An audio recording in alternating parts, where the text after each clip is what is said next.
Resign Marcos. Ha?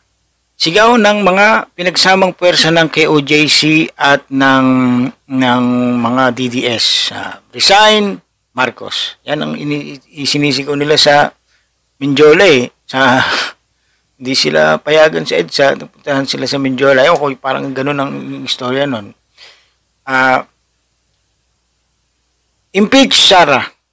Naman ang sinisigaw ng mga loyalista ni Marcos. Yan naman ang sinisigaw. And sir, I don't know, wala pang nagmamanifest na mga pinklawan. Ang mga pinklawan parang parang mga couch potato sila ngayon na sila ngayon dumadampot ng popcorn habang pinanonood na nag-aaway yung dalawa. Supposedly uniteam. Supposedly uniteam pero sila ngayon ang magkababag. Sa salitang Batangas magkababag, magkaaway yun. So lilinawin ko lang sa inyong lahat na nanonood na wala tayong pinapanigan dito. Hindi tayo pumapanig kay Bongbong Marcos, hindi tayo pumapanig kay Sara Duterte.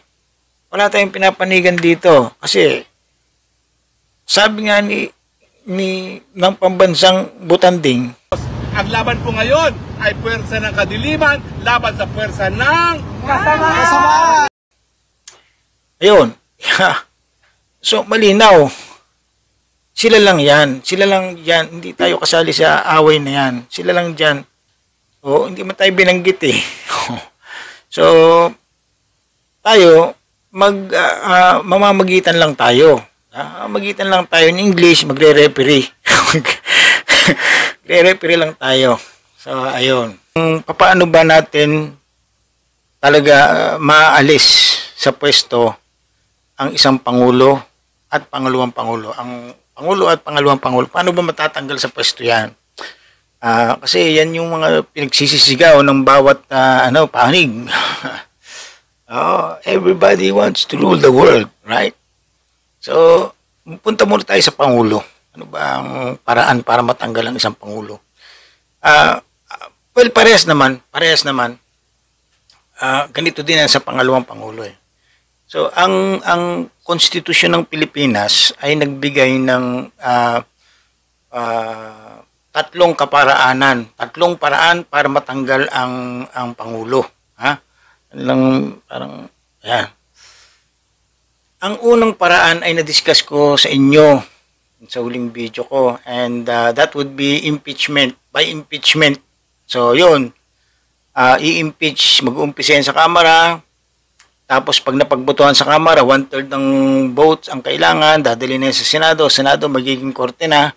And then hearing, tanungan, investigation, prosecution ay maglalahad ng ebidensya. And magbobotohan din. Hindi naman yan depende sa Hindi naman depende yan sa ebidensyang nakalap. Kung napatunayan ka man o hindi. Yan depende sa kung ikaw yung maraming akalyado sa Senado. Yan. Kasi two-third ng votes ang kailangan para ma-impeach ang Pangulo, Pangalawang Pangulo. So, ayun.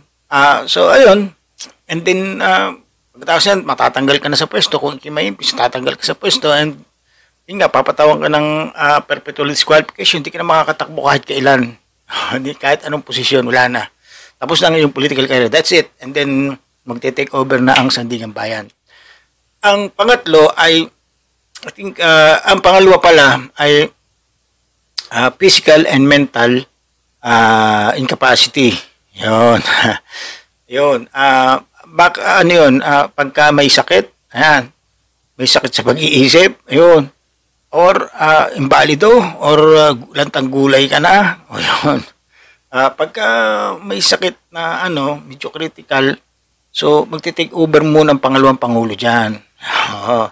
Siyempre, pagka yan ang hinihintay ng kabilang panig eh. Once na makapasok yan, hindi na papayag yan. Hindi na yan papayag na malis pa doon. Baka exile si Marcos niya. Exile. Nag-iisip lang tayo, di ba? Marites tayo ng politika eh. So, ayun. And, ayun, mental and physical. And then, ang pangatlo ay kung kusang loob na magre-resign. Yan ang panawagan ng Mausog Rally. Mausog o maisog? Hindi. So, anyway, yan ang panawagan. Marcos, resign! Ayan, ha? So, yun. Kung kusang loob na magre-resign. Yan yung tatlong paraan. Ha? Kung paano matatanggal ang Pangulo at Pangalawang Pangulo. So, paano natin, i-apply natin itong mga ito sa Pangulo muna. Alam nyo, sa mga nagdaang panahon, ang Pangulo is binato na ng lahat ng akusasyon, ibinato na gamit itong ganitong kaparaanan. Impeachment. Paano mangyayaring impeachment kay Marcos? Kung sa Senado, malamang maaaring ma-impeach si Marcos. Kahit pa sabihin mo mga kaalyado na ni Marcos ngayon, yung mga naglipatan sa Senate slate ni Marcos, yung sina Peter Cayetano, magkapatid, Villars, si Tolentino, dating kaalyado talaga ni Duterte, pero lumipit pero kahit yan naglipatan na kay Marcos, in the name of gratitude, pang utang na loob, boboto yung mga yan pabor sa pag-impeach kay Marcos. Bakit?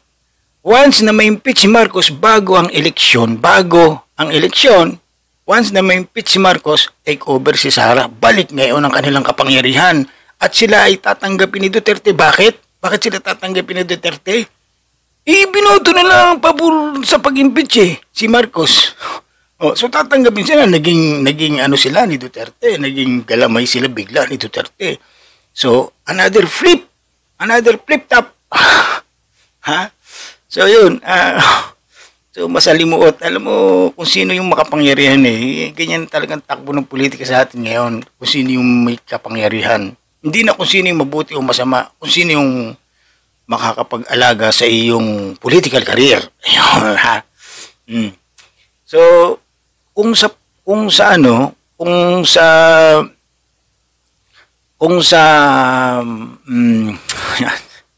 Senado, wala na, laglag na si Marcos. Laglag yan. Sino ba dyan? Baka si Risa Ontiveros, bumoto rin kasi kahit paano, yun ang tunay na oposisyon. Si Risa Ontiveros. Pero I don't think gagawin yun ni Risa. Hindi gagawin ni Risa yun. Marami dyan yung magkapatid na Villar. Hindi pala. Mag-inang Villar. Considering na si Cynthia Villar ay hanggang ngayon senadora pa rin. Wala pang eleksyon Senate electoral So, yun pa, sino pa? Si Bong Revilla. Dito Lapid. Yan. Puro mga Duterte yan. Mga silent lang yung mga yan.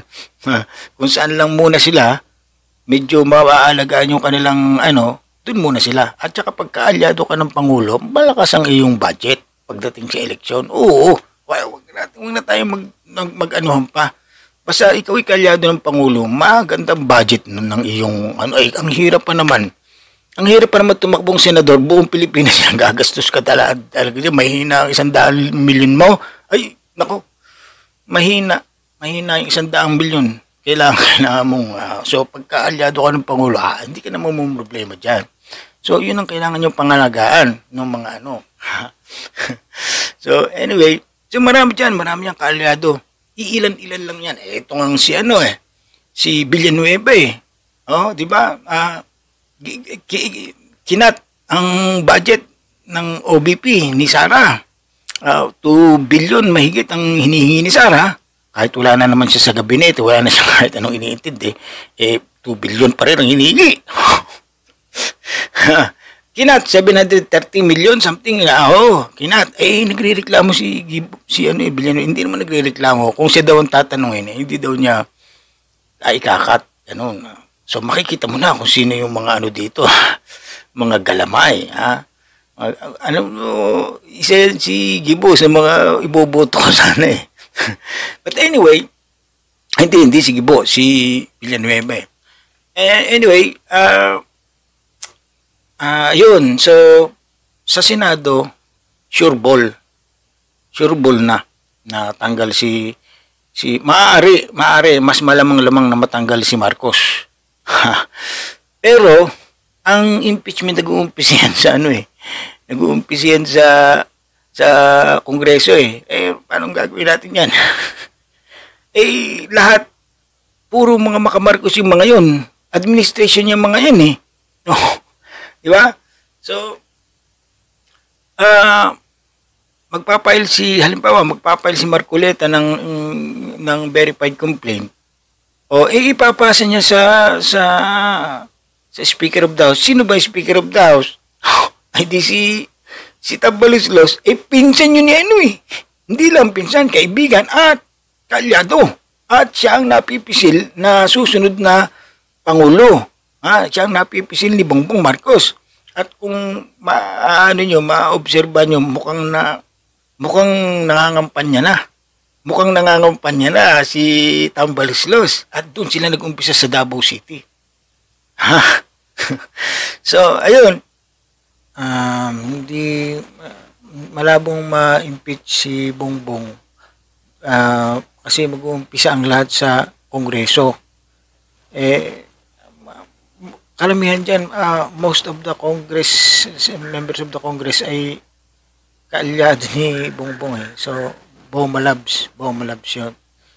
Ngayon, dalhin natin naman sa itong isang itinira naman ng KOJC / DDS forces ay pulburon video. Pulburon video naman. So, naglabas sila ng isang video si Maharlika ng isang kamukha ni Bongbong Marcos. Biglang talaga kamukha ni Bongbong Marcos eh. Pero nagagawa na yan. May AI nakakagawa na ng ganyan eh. So, bumalabtin yan eh. Walang kumagat. Ang hinahabol kasi doon ng mga DDS, KOJC, ay magalit ang mga tao at mag-umpisa ng people power. Pero hindi kinagat ng tao yun eh. Hindi kinagat. So, hindi paniniwalaan. So, kasi isa pa rin, pagka napatunayang ikaw ay gumagamit ng droga, so, maapektuhan. Naturalmente, maapektuhan ang iyong leadership. So, yan yung mental incapability. So, and then, ang sumunod na tinira naman nila, ay pinagpalabas naman sila ng isang fake news at siguradong fake news to, na si PBBM daw ay isinugod sa St. Luke's ba? Anyway, isinugod sa hospital, critical daw. At isa yun sa mga na physical incapability, physical disability naman yan. Pero sa biglang di kagitsagin lumitaw si PBBM na parang kabuti. At sabay sabi, nag-ano siya nagmo-monitor pa nga siya nagmo-monitor pa siya kasi katatapos lang nun manalasa yung bagyong Enteng ba yun? Oo, katapos lang. So, nagmo-monitor siya ng mga nasalanta, yung nasalanta nga ng bagyo. And then yun, tinanong siya tungkol doon, do I look sick? Or do I look ganyan? Wala, palpak na naman. So, yun. The only thing is Marcos resign. Kusang magbitiw si Marcos pero hindi yung gagawin ni Marcos. Anyway, so, malabo. Yung pagpapatalsi kay Marcos, malabo yun. Ngayon, punta tayo dito kay Sara. Si Sara. Impeachment kay Sara. Ayun, tingnan natin kung may impeach ba si Sara. Alam nyo, kagaya ng sinabi ko, ayan, halimbawa, ito, may ground tayo para impeach si Sara Culpable violation of the Constitution. Binastos niya yung Kongreso Equal branch yan ng government parehas ng power yan meron niyang power to purse. Tanungin ang OBP kung saan ginastos yung mga budget na binigay sa kanya. Meron niyang power to purse. Bakit hindi mo sinasagot? So, binabastos mo ang Kongreso, which is co-equal branch ng government. So, yun, violation of the Constitution agad yun. And tinatanong ka, sa nawawalang 120 or 73 million nung part ng 120 na yun, 120 million ba na nagastos mo sa 11 days? Hindi mo masagot. Kung paano mo nagastos yun. So that's questionable. That is graft and corruption.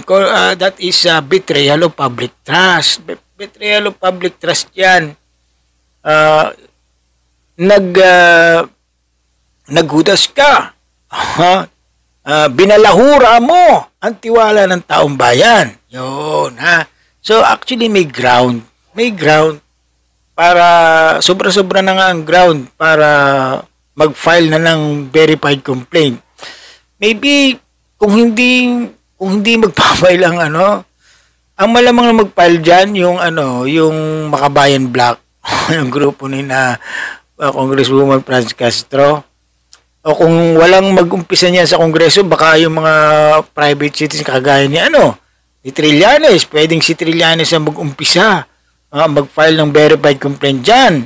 So, siguro sasamahan lang yan ng grupo ni Franz Castro. Naghihintay lang siguro sila ng isang manguna. So, anyway, so yun, meron tayong verified complaint.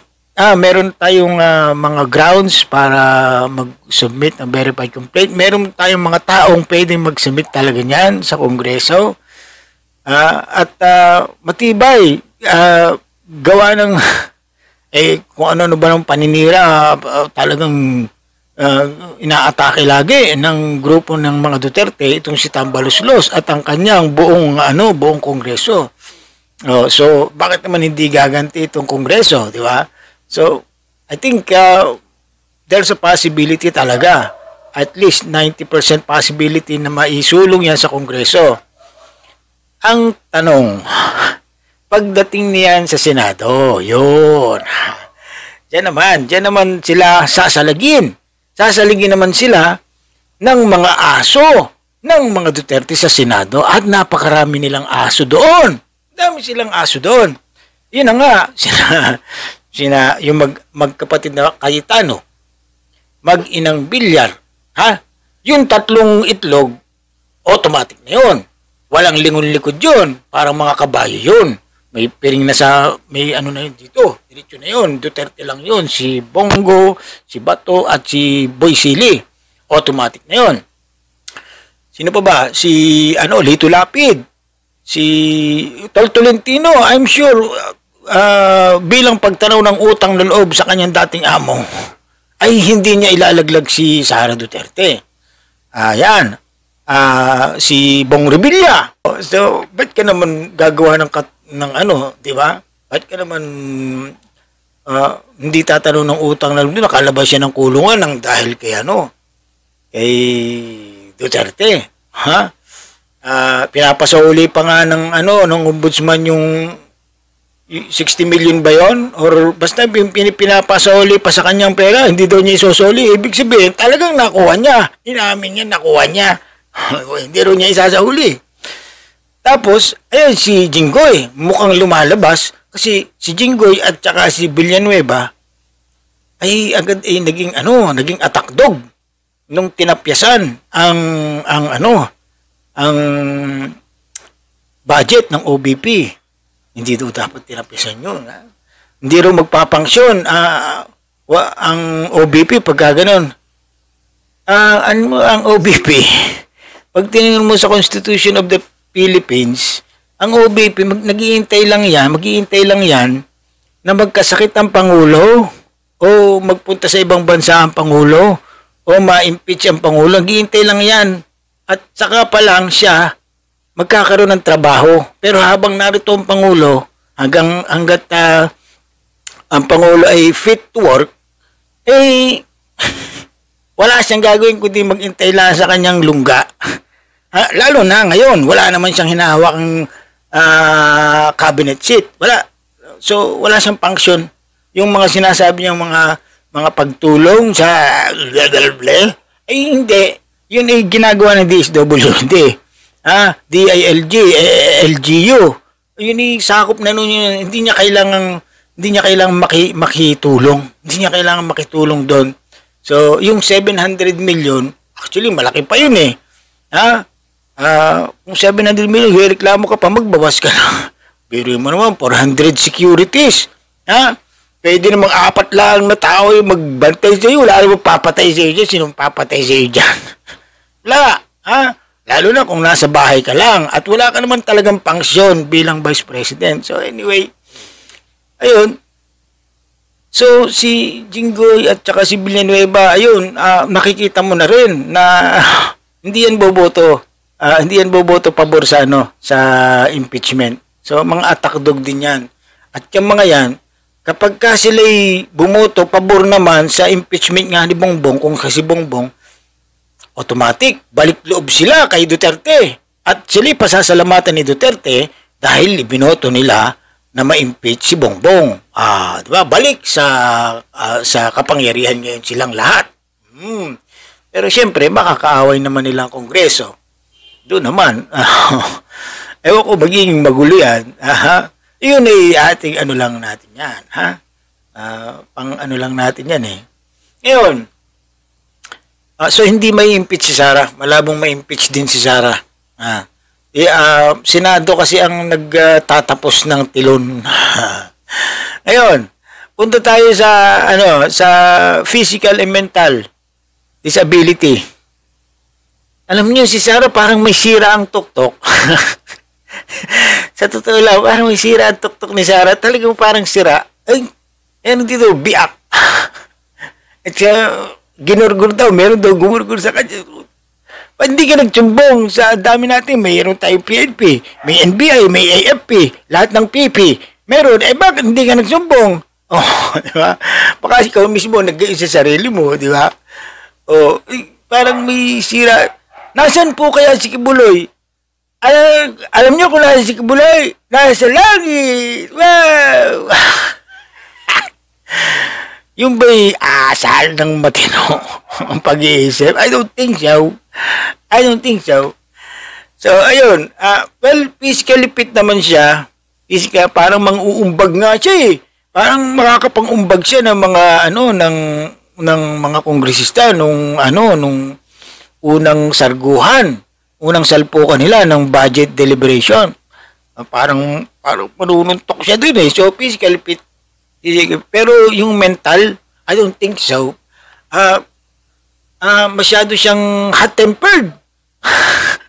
Masyadong hot-tempered. Walang pasensya. Nakikita mo naman eh. Siyempre, pag ikaw ay maka Duterte, siyempre, hindi mo titingnan yon. Kahit nakikita mo, hindi ito titingnan yon. Hindi mo titingnan yon. Basta. So anyway, ang resign Sara, yun na may pinapanawagan, pero malabong mag-resign si Sara. Hindi magre-resign yan. Iintayin yan hanggat maaari. Iintayin yan si Bongbong na siya mag-resign, ma-impeach, o masirain ng bait, o ma-imbalido. Para siya ay makapwesto, at yun lang ang parang para siya makapwesto, dahil hati na yung 32 million na ipinagmamalaki ng mga DDS, hati na yun. Wala na, minus loyalist, minus Marcos loyalist na yun. 32 million minus Marcos loyalist. Wala, hindi mo na isasama doon yung Marcos loyalist kasi sila na nga ngayon magkakaaway. Sila na. So, hanggang ngayon, pinagmamalaki ng mga DDS yun. 32 million kami. 32 million, hindi na po. Hindi nakasama doon yung mga loyalista ni Marcos. Hindi nakasama. Dati kasama, kaya kayo umabot ng 32 million. Pero ngayon, hindi na. So, ayun. So, yun yung mga possibility. Ayun ang nakikita ko bilang hindi ko, maybe I'm a self-proclaimed political analyst. Pag self-proclaimed ka naman, wala naman pwede kumontra sa'yo. pwede nilang i-consider yung mga ano ko, yung mga naging opinion ko. Pwedeng hindi. Pwedeng kontrahin nyo, pwedeng hindi naman. Pwedeng ayunan nyo din. Pero para sa akin, sa ngayong line-up ng mga senador, hindi mai-impeach ang kahit na ano. Sa ngayong line-up ng mga senador at sa ngayong line-up ng mga kongresista, pareho silang hindi mai-impeach. Parehong hindi mai-impeach si Pangulong Bongbong Marcos at si Vice President Sara Duterte. Yan naman. Kasi Senado kasi ang magtatapos niyan. So malamang ma-impeach si Bongbong kung makakarating sa Senado. Pero hindi na nga yan makakarating sa Senado kasi ibabasura na yan sa Kongreso. Ngayon, si BP Sara naman,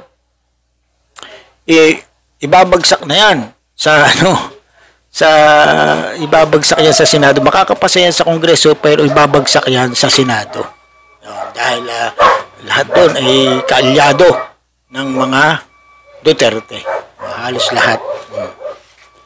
So, yun. Till next issue. Marami pa tayong pwede pag-usapan tungkol dyan eh. Pero, till next issue na lang. Bye-bye.